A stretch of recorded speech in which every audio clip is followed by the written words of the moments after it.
అడుగు అడుగున ధనదాహం, అధికారంపై అధిక మోహం, వ్యసనాలపై తగని వ్యామోహం. అడుగు అడుగున ధనదాహం, అధికారంపై అధిక మోహం, వ్యసనాలపై తగని వ్యామోహం. ఆధునిక సమాజమేవో ఆటవిక సమూహం, స్వార్థపరుల సందోహంలో ధర్మం ఉనికేవో సందేహం. మనసున్న మనిషికి ప్రతి నిమిషం ఎదురయ్యేను ఓ పద్మవ్యూహం, పద్మవ్యూహం, పద్మవ్యూహం. అడుగు అడుగున ధనదాహం, అధికారంపై అధిక మోహం, వ్యసనాలపై తగని వ్యామోహం.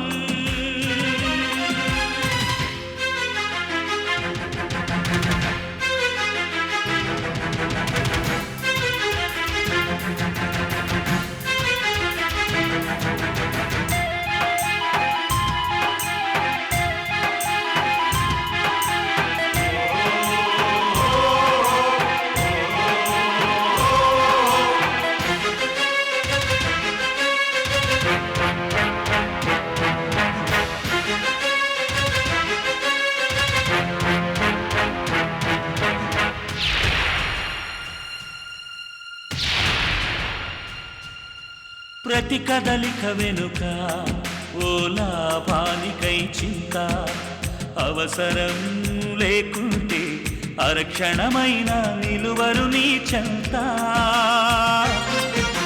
ప్రతి కదలిక వెనుక ఓ లాభానికై చింత, అవసరం లేకుంటే అరక్షణమైన నిలువరు నీ చెంత. ఇది కన్నీటినే వేలం వేసే కసాయి సంత, ఇది కన్నీటినే వేలం వేసే కసాయి సంత. విలువలకై వెతుకులాగా నేడొక పెద్ద వింత, విలువలకై వెతుకులాట నేడొక పెద్ద వింత. అడుగు అడుగున ధనదాహం, అధికారంపై అధిక మోహం, వ్యసనాలపై తగని వ్యామోహం. పద్మవ్యూహం, పద్మవ్యూహం, పద్మవ్యూహం.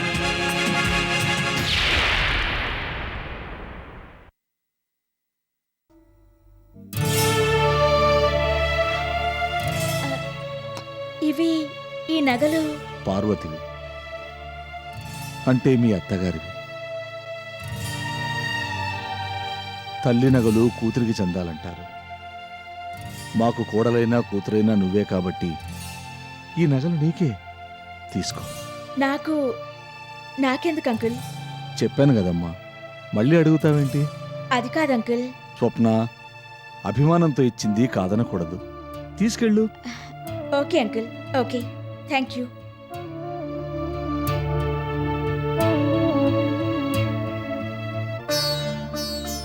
నీ నగలు నీ కోడలకే చెందాలన్నా చెందాయి. చూశావు కదా.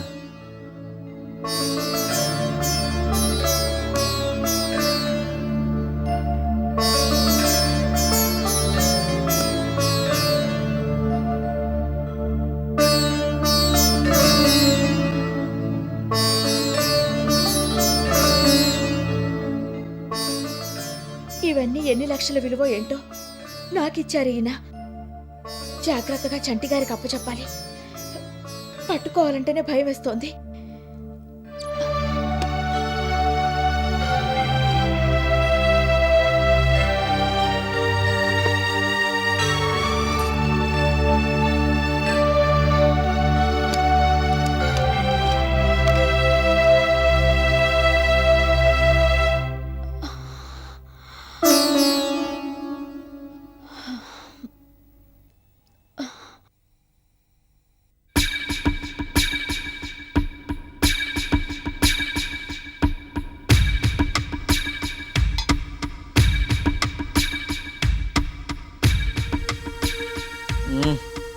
దీని మీద సిగరెట్ అంటిస్తే ఉంటుంది.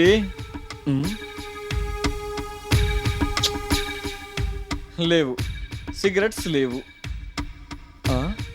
ఇదేంటిది? ఓ, 1 rupee coin.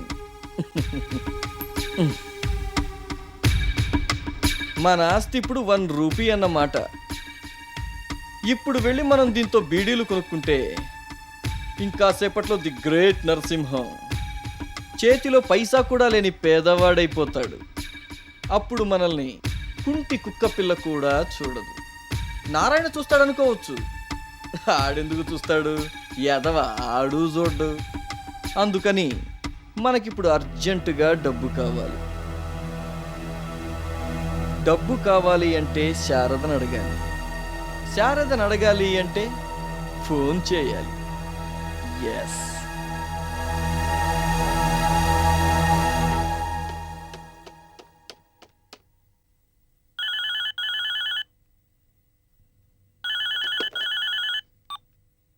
Hello. Hi Sharada, నేను సింహాన్ని, నరసింహాన్ని మాట్లాడుతున్నాను. ఎప్పుడు పడితే అప్పుడు ఫోన్ చేస్తావా? ఇంకేం పని లేకపోతే సరే. ఇడియట్, మళ్ళీ ప్రాణానికి దాపరించాడు. వీడిని ఎలా వదిలించుకోవాలో ఏంటో అర్థం కాకుండా ఉంది.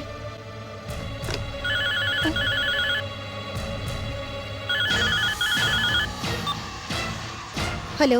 నేనే సింహాన్ని, నరసింహాన్ని. నీకేమైనా బుద్ధుందా? ఉంటే నీకెందుకు ఫోన్ చేస్తాను? లేదు కాబట్టే ఈ గోలంతా. చెప్పు, విషయం ఏంటో చెప్పు. నేను నిన్ను అడిగాను చూడు, 50,000. అవి రేపు నాకు కావాలి. సరే, ఇస్తాను. Thank you Sharada, thank you very much. Sharada, చెప్పు. అయితే ఆ డబ్బుల కోసం నేను రేపు మీ ఇంటికి రానా? వద్దు. మరెక్కడికి రాను? ఎక్కడికంటే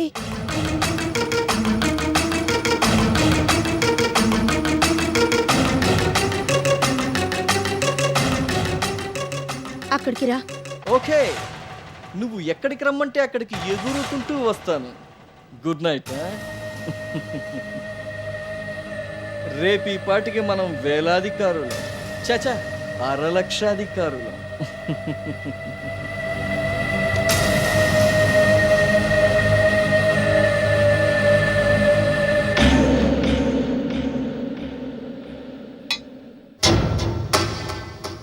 50,000.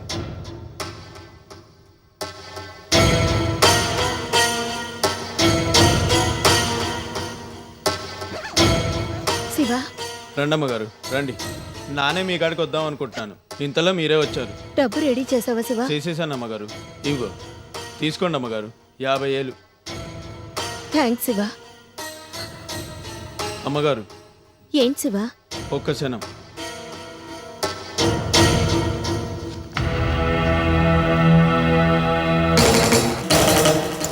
తీసుకోండి అమ్మగారు. ఏంటి శివ ఇవి? నువ్వు వీటిని అమ్మనేదు, తాకట్టెట్నేదు. మరి ఈ డబ్బు ఎక్కడిది? మా దోస్తుని అడిగి తెచ్చానమ్మగారు. తొందర ఎట్నేదు, మనకి లేనప్పుడే ఇయ్యొచ్చు. థ్యాంక్స్ శివ. నువ్వు చేసిన సాయం ఈ జన్మలో మర్చిపోలేను. వస్తాను శివ.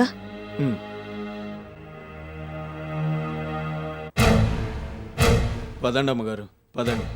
నాను మీ వెనకే వస్తున్నాను.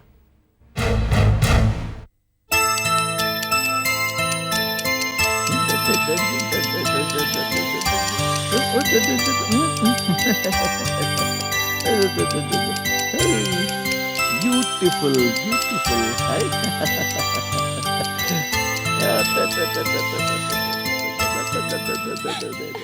ఏంటి అంకుల్, ఏంటిదంతా? ఆడుకుంటున్నానమ్మా. అదే అంకుల్, మరీ చిన్నపిల్లాళ్ళ ఏంటిదంతా? ఇంట్లో చిన్నపిల్లాడు లేని లోటు తీరుస్తున్నానమ్మా. భలేవారే, ముందు ఈ పాలు తీసుకోండి. ఏమ్మా, నాదో చిన్న కోరిక, తీరుస్తావా? చెప్పండి అంకుల్. చెప్తాను సరే, ముందు తీరుస్తానని ఒట్టి. ఇదిగో ఒట్టు తీసి తర్వాత గట్టు మీద పెట్టకూడదు, ఆలోచించుకో. సరే, ఒట్టు. ఇప్పుడు చెప్పండి. నాకు మనవణ్ణి అమ్మా. అంకుల్ చేత విన్న ముద్ద చెంగల్వ పూదండ, బంగారు మొలతాడు పట్టుదట్టి, సందె తాయతులు సరిమువ్వ గజ్జెలు, చిన్ని కృష్ణ నిన్ను చేరి కొలుతూ అంటూ నా మనవణ్ణి నేను ముద్దు చేసే అవకాశాన్ని నాకు కలిగించు తల్లి. అంకుల్ ఇంకెంతో కాలం నేను బతకనమ్మా. ఈ బతికే కొద్ది రోజుల్లోనే నా వంశోద్ధారకుణ్ణి నేను చూసుకునే అవకాశాన్ని నాకు కలిగించు తల్లి. సరే అంకుల్, సరే ఉంటాను.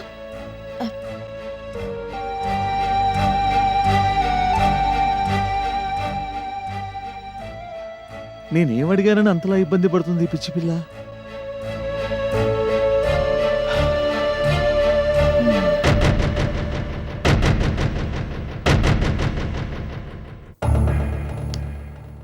శారదేంటి ఇంకా రాలేదు? తను చెప్పిన స్పాటే కదా ఇది, రావాలి కదా. ఇంకా రాలేదేంటి?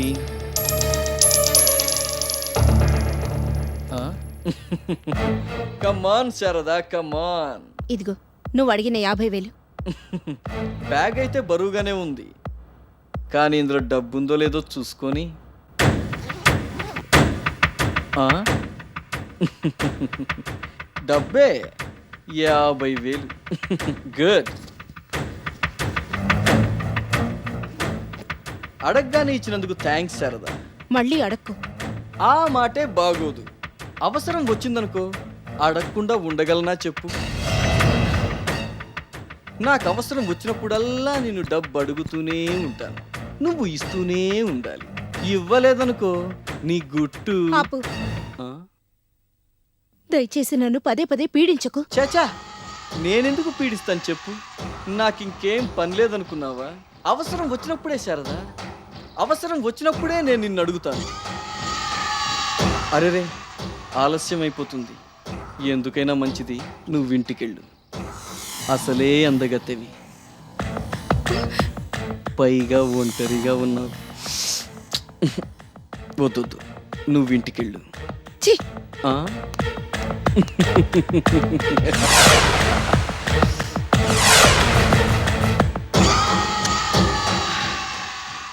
ఏమైనా శారదే.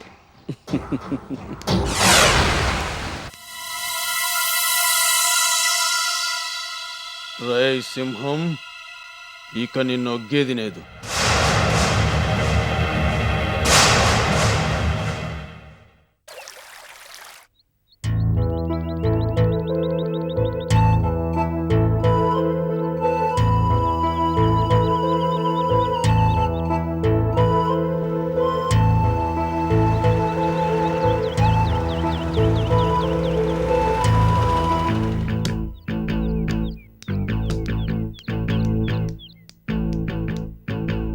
గౌరెందుకు మళ్ళీ వచ్చింది?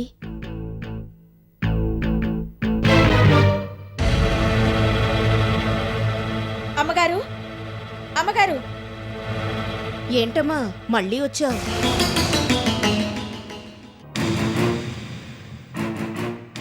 కొన్ని విషయాలు తేల్చుకుందామని వచ్చాను. ఏం తెలుసుకుంటావు? రేఖకి మళ్ళీ పెళ్ళా? అవును, నీకెవరు చెప్పారు? చెప్పాల్సిన వాళ్లే చెప్పారు, కానీ ఇదేమన్నా బాగుందా అమ్మా? తప్పో ఒప్పో శివ రేఖని పెళ్లి చేసుకున్నాడు. పెళ్లి చేసుకున్న తర్వాత దేవుడి దయ వల్ల ఇద్దరూ ఒకరినొకరు ఇష్టపడ్డారు. ఇష్టపడి కాపురానికి వాళ్ళు సిద్ధపడుతుంటే విడదీసి వేడుక చూద్దామనుకుంటున్నారా? ఇదేమన్నా పద్ధతిగా ఉందా అమ్మా? పద్ధతుల గురించి నువ్వు మాకు చెప్తున్నావా? చెప్తే తప్పేంటి? కూటికి పేదదాన్ని కానీ గుణానికి కాదు. కాదని నువ్వనుకుంటే సరిపోయిందా? గుణానికి నువ్వెంత పేదదానివో నాకు బాగా తెలుసు.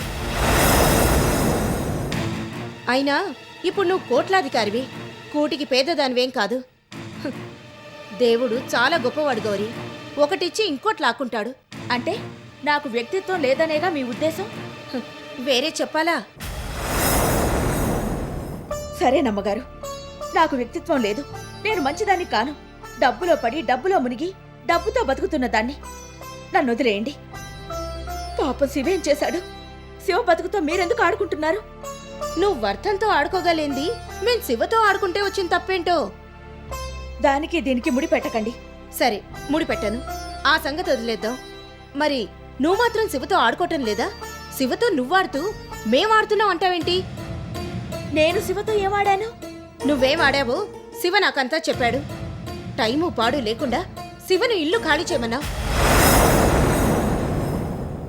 చేయమన్నావు సరే. పాపం ఖాళీ చేసిన ఇంటి తాళాలు తీసుకొచ్చి నీకిచ్చి వెళ్ళిపోతున్న వాణ్ణి కూర్చోబెట్టి మరీ నువ్వు అవమానించావు. నేను శివను అవమానించానా? కుక్క కంటే హీనంగా అవమానించావు. అమ్మా, అవునే, నువ్వు పెట్టిన స్వీట్స్ తాను తినబోతుంటే మా మావగారు మావారు ఇంటికొస్తున్నారు, నువ్వు వెళ్ళటం మంచిది శివ అన్నావుట. తింటున్న కుక్కనే చేత్తో తరవ్వే, అలాంటిది స్వీట్ తినబోతున్న శివని పొమ్మంటావా? అది అవమానించడం కాదు. కళ్ళు నెత్తికెక్కి మరీ ప్రవర్తిస్తున్నావు, మంచిది కాదు. నేనెందుకు అలా చేశానో మీకిప్పుడు వివరంగా చెప్పలేను, కానీ రేఖని వర్ధన్కిచ్చి పెళ్లి చేయటం మంచిది కాదుగాక కాదు. మా మంచి చెడ్డలేంటో మాకు బాగా తెలుసు, నువ్వు చెప్పక్కర్లేదు. చెప్పించుకునే స్థితిలో కూడా మేం లేవు. నువ్వు వెళ్ళొచ్చు. వెళ్తానమ్మా, కానీ వెళ్లే ముందు ఒక్క మాట. దయచేసి శివని రేఖని మాత్రం విడదీయకండి. కోటికి పేదదాన్ని కాకపోవచ్చు, గుణానికి పేదదాన్ని కావచ్చు. అయినా చెప్తున్నాను, నా మొర వినండి. చేసిందంతా చేసి చేతులెత్తి మొక్కి నా మొర వినండి అంటే ఇక్కడెవరూ వినటానికి సిద్ధంగా లేరు. నువ్వు వెళ్ళిరా.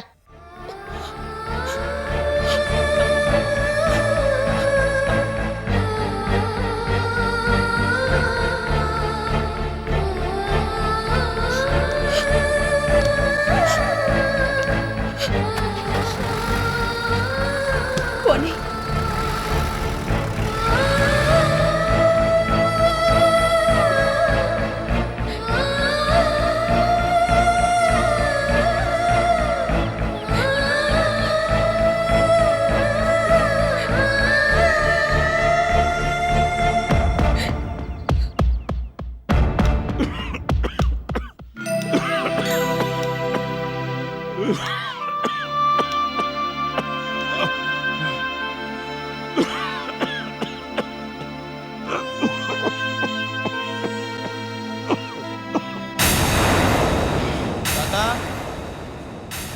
తాత,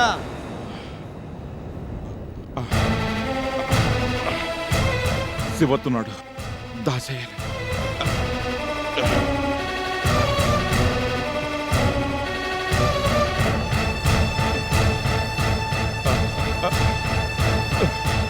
తాత, తాత, ఏడు తాత, ఏడు దాతున్నావు? ఏట్నే శివ, ఏట్నేదు. ఏది టీ తీసుకొచ్చినావా? టీ తర్వాత ఇస్తాను గాని ముందు ఏడు దాచినావో చెప్పు. ఏట్నేదురా, ఏట్నేదు. ఏటినేదంటే నా ఊరుకుంటానా? ఏది చూడండి. ఏట్నేదురా, చూడనిమంటే చూడండి తాత, చూడండి. ఏటి తాత ఇది? ఏటిది? రగతం. భయపడమాక, చాలా రోజుల నుంచి ఇంతే. దగ్గు వచ్చినదనుకో రగతం వస్తుంది. వచ్చినా ఏటి పర్లేదు, నాకేటి కాదు. చూసినావు కదా, నేను బాగానే ఉన్నాను. అయినా ఇవన్నీ నీకెందుకు చెప్పు? నువ్వు టీ తాగు, తాగు. నేను తర్వాత టీ తాగుతాను గాని నువ్వు ముందు డాక్టర్ కాడికి పద. వెళ్ళి ఏటి నాబో చెప్పు, ఆ బాబు చెప్పిందే చెప్తాడు. డాక్టర్ బాబు ఇంతకుముందు ఏం చెప్పాడు? చచ్చిపోతావన్నాడు. నా నీ మొక్కు నీకు ఇంతకు ముందే చెప్పినాను, నువ్వు అప్పుడు కొట్టిపారేసినావు. నీకేటి కాదన్నావు. అన్నట్టుగా నాకేటి కానేది కదా. మరందుకని టీ తాగు. రగతాన్ని చూస్తే పిల్లలు భయపడతారని నీకు గౌరీకి తెలియకుండా ఇవన్నీ దాచినాను. కానీ ఇంకేటేసివా, ఇంకేటి లేదు. నువ్వు ముందు టీ తాగి. తప్పు చేశాను తాత, చాలా తప్పు చేశాను. కొన్ని కొట్టిపారేయకూడదు. ముందు నువ్వు డాక్టర్ కాడికి పద. వద్దంతో వినిపించుకోవే. ఇసిగించక తాత, పద. నేను రాను. ఎందుకు రావు? పద. రానంటుంటే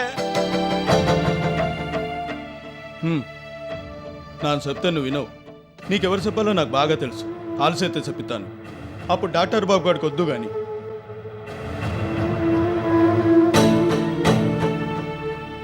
టీ కూడా తాకుండా ఈడిప్పుడు ఎక్కడికి వెళ్తున్నాడో ఏటో. ఇదంతా నా వల్లే వచ్చినది. చేసే